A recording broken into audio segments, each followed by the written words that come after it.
বিসমিল্লাহির রহমানির রহিম। আশা করি আপনারা সবাই ভালো আছেন।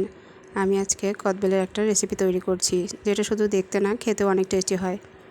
এই আচারটা কিন্তু আমরা হয়তো 1 মাসের জন্য ফ্রিজে রেখে খেতে পারি, কিন্তু বাহিরে রাখলে, কারণ কদবেলের যে দানাটা থাকে এটা কিন্তু বেশি দিন টেকসই হয় না। এই জন্য আমি বলতে পারছি না যে এটা 1 বছর কিংবা 6 মাস ভালো থাকবে। আচারের জন্য এখানে আমি 3টা কদবেল নিয়েছি আর তার শাঁসটা বের করে নিচ্ছি। আর এখানে আমার লাগছে তেঁতুল। তেঁতুলে আমি কুসুম গরম পানি দিয়ে ভিজিয়ে রাখছি। যখন আমি আচারটা বানাই তখন এভাবে কুসুম গরম পানি দিয়ে ভিজিয়ে রাখি। 2 মিনিটের জন্য রেখে দিলে কিন্তু নরম হয়ে যায়। আমি কিন্তু আচারটা বিচি সহই তৈরি করছি। এখন কিন্তু তেঁতুলটা নরম হয়ে গেছে। এখন আমি হাত দিয়ে এটা মাখিয়ে নিচ্ছি। এখন আমার লাগছে জিরা, মৌরি আর 5 ফোড়ন আর শুকনো মরিচ। এটা আমি ভেজে গুঁড়া করে নেব।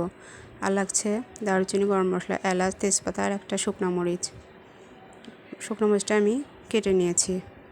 এখন আমি সরিষার তেল দিয়ে দিচ্ছি, দিয়ে পাত্রটা গরম করে নিয়ে ভেজে নেব।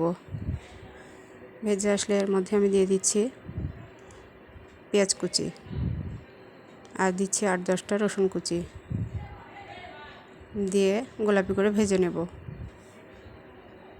নিয়ে কদবেলগুলো দিয়ে দিচ্ছি। এখন দিচ্ছি হলুদের গুঁড়া, স্বাদমতো লবণ, মরিচের গুঁড়া দিয়ে নেড়ে চেড়ে একটু ভেজে নিচ্ছি।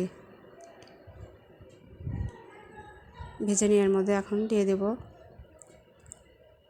চিনি। চিনিটা আপনারা টেস্ট অনুযায়ী কিংবা ঝালটাও টেস্ট অনুযায়ী দিয়ে নিতে পারেন। আর যে তেঁতুলের কাঁচা রেখেছি সেটা দিয়ে দিচ্ছি। আমি কিন্তু আবারও বলছি, আমি কিন্তু বিচি সহই তৈরি করছি। বাইরে কিন্তু আচারগুলো এভাবে বিচি সহই পাওয়া যায়, তার টেস্টটাও কিন্তু আলাদা হয়। নেড়ে চেড়ে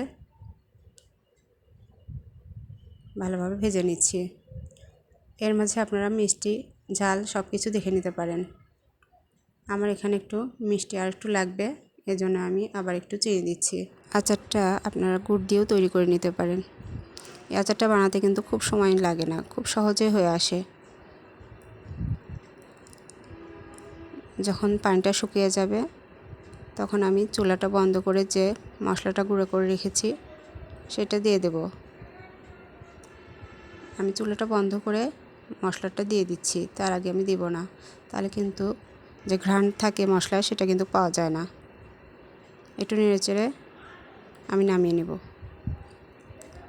এই আচারটা কিন্তু আলহামদুলিল্লাহ অনেক টেস্টি হয়, চাইলে আপনারাও বানিয়ে নিতে পারেন।